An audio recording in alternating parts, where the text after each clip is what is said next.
Welcome back, everybody. Welcome to The Hobby Musician. Now, you're joining us right in the middle of a mini-series where we're building a guitar from a kit. And if you want to get caught up on all the previous episodes, just click the link at the top and that'll take you to a playlist where you can see everything. Now, today's episode is going to focus on wiring. At any point in a building project like this, you're going to have to face the reality that, yes, you've got to put in all the electronics and get them working. Now, one of the nice things about kits, and we talk about this a little bit in the very first episode of this series, is that depending on what company you purchase your kit from, sometimes companies offer options. And one of the options that was available when I got this kit was they would offer, they had a service that you could select the option to have them pre-wire and pre-solder everything for you so that you don't have to worry about it. Soldering and this kind of stuff sometimes maybe outside of somebody's comfort zone, and that's totally fine. So you can still accomplish these types of projects even if you're not the world's best wiring technician. Now, I've done wiring projects in the past on other instruments I've had, so I felt fairly comfortable with it. So I just said, you know what? I'll leave that option off and I'll go ahead and do my own soldering. Now, the nice thing that happened is when I received the kit, I wasn't expecting this, but you can see here on the pick guard, they had already mounted, in the screws and the spring system, they'd already mounted the neck pickup. And when I pulled out the bridge, they had already mounted the bridge pickup that comes with this kit. So that's a nice touch. And they just left the wires kind of loose like I would expect them to. However, the thing that I wasn't expecting is the control pods and the selector switch that came in here were already mounted, and some of the soldering had been done. Not all of it, but some of it. So this was a nice surprise. I was expecting to do all of the soldering myself, but it turns out I don't have to do all of it. Now that's a bonus because it's going to save us time when we do this. Now, the other big thing that we talked about on the very first episode of this series is building guitars from kits also allows you to customize them. We talked about in earlier episodes the color, we did decal work, we did all kinds of things to make this guitar unique. But one of the other things that I really wanted to do was I wanted to customize the pickups. Now, I just showed you that the pickups that came with this kit were already mounted, but I want to put in different pickups. So one of my projects today is I'm going to have to unmount the current pickups and put in these. These are nothing special. I just was doing some looking online and I kind of came across, these are the Tex-Mex set from Fender, and I was just reading up on them, just the descriptions of the kinds of tones these are wired to give you was interesting to me. So I went ahead and got them, and this is going to be the set that I end up installing on the kit. Now, to get started with that work, and most of this work I'm going to time lapse it for you so you don't have to watch me do an hour's worth of soldering, but to prepare for the work, you can look in here that all of the cavities where something's going to go, where either a pickup or wiring or something like that is going to go, you can see that it's already shiny and metallic, and that's because I went through and lined every single cavity with copper tape. Now, this did not come with the kit. I had to get this separately, and it's also not super common. So if you're going to get copper tape, you're probably going to have to order it maybe from a specialty site, or if you have a specialty store kind of in your area, you might have to go there. But the nice thing about the copper tape is that if you read up on wiring and electronics, lining these cavities with this metal, copper, a very thin sheet of copper that's sticky on the back, it's going to help with shielding. And what that's going to do is going to reduce interference that hopefully is going to reduce, hum and buzz and potential problems with the signal that you're trying to do it. So I very carefully went through and lined everything right up to the edge on all the cavities, and I highly recommend take that extra time. The tape itself is not that expensive, but it's just a little hard to come by. But do your homework. Get the copper tape and line those cavities before you start doing it. Now, the last thing I've got here is I've got 2 sets of instructions. I have the wiring diagram that came with the new pickups that I ordered. These are from Fender for these pickups. However, I also printed off the wiring instructions that came with the kit. And I'm going to have to do some kind of, I guess, experimenting when I get started because, as I said before, some of the wiring has already been done. So if the wiring that's already been done is different than what came with the pickup set, I might have to kind of think about, am I going to go with the kit instructions or the pickup instructions? So I might have to think on my feet a little bit, but that's okay.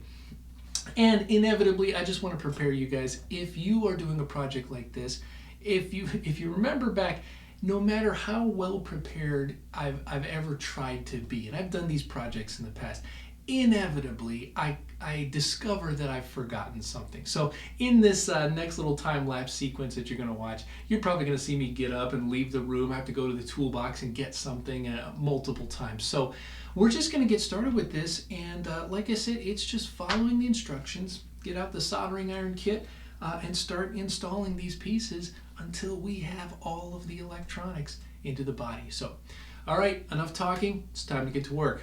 I'll see you later.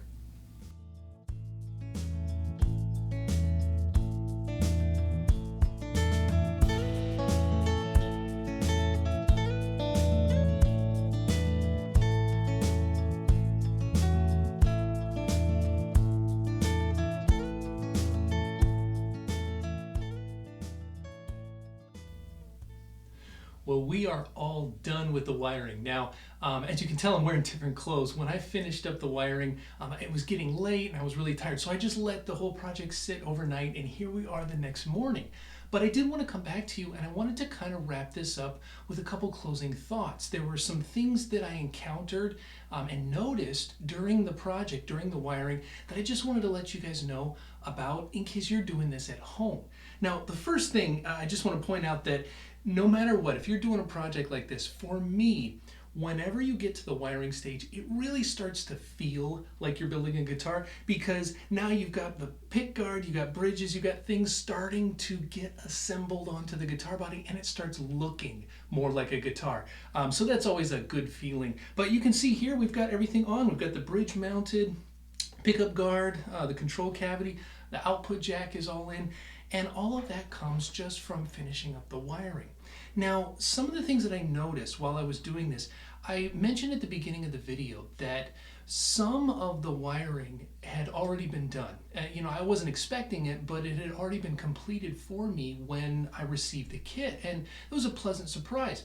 I mentioned, though, that depending on which wiring diagram I went with, the wiring diagram that came with the new set of pickups had one way that it wanted, it was instructing you to wire things, and the set of instructions that came with the kit had a slightly different version.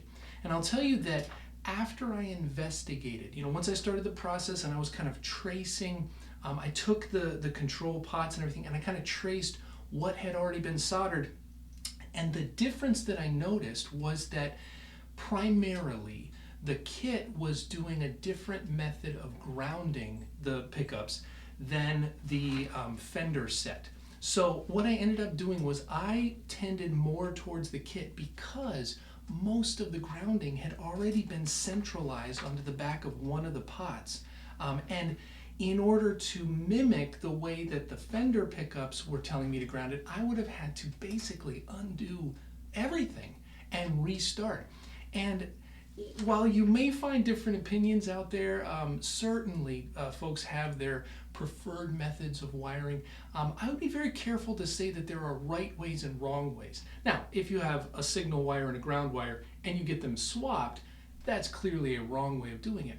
But there are multiple ways to ground the electronics in a guitar. And this is an example of two different approaches to that. So I tended towards that. That was one of the major things that I did. And in order to do that, you can see here, I had to get just a scrap piece of wire that I had, just from other projects, because the bridge pickup in the Fender kit had a very, very short ground wire. Now the reason for that is they intended that grounding wire to be grounded down to the bottom of the cavity here. But I was going to ground it with all of the other things. So I actually, one of the adjustments that I had to make, I actually cut a length of scrap wire and soldered it onto that grounding wire so that I could feed it back into the main cavity and connect it up with the other ones. So that was one little modification that I had to do. Now another just kind of a silly modification is when I was putting these pickups in. I mentioned at the beginning of the video that the pickups that came with the kit were already mounted. They were already mounted in the pick guard and already mounted in the bridge. Well, the very first thing that I started doing was unscrewing those pickups to make room for the different set.